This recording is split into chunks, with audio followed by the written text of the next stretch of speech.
13.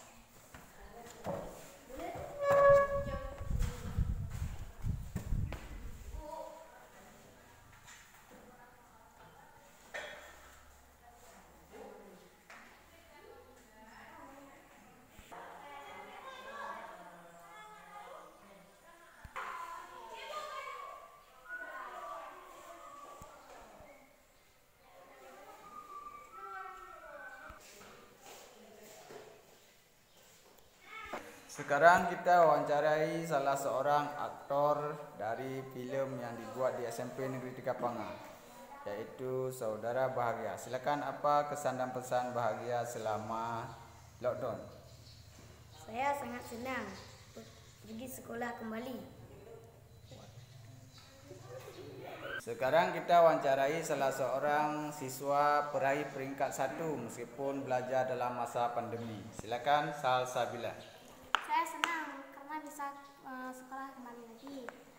Alhamdulillah tahun ini saya mendapat peringkat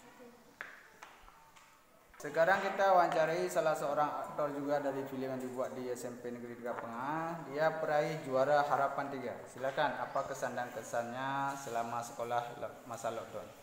Saya sangat senang sekolah. Saya sangat senang kembali sekolah. Sekarang kita wawancarai salah seorang aktor filem perang. Beliau adalah sebagai pemeran Teku Imam Muda atau Teku Raja Muda. Silakan, apa kesan dan pesannya sekolah selama lockdown? Saya sangat senang bisa kembali sekolah.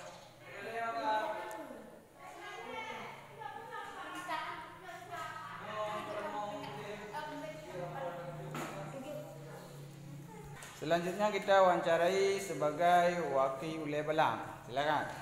Saya sangat senang bisa sekolah kembali walaupun dalam pandemi corona ini. Selanjutnya kita wawancarai salah seorang aktor pemeran sebagai prajurit Belanda. Silakan. Yang Saya paling senang sekali di sekolah lagi.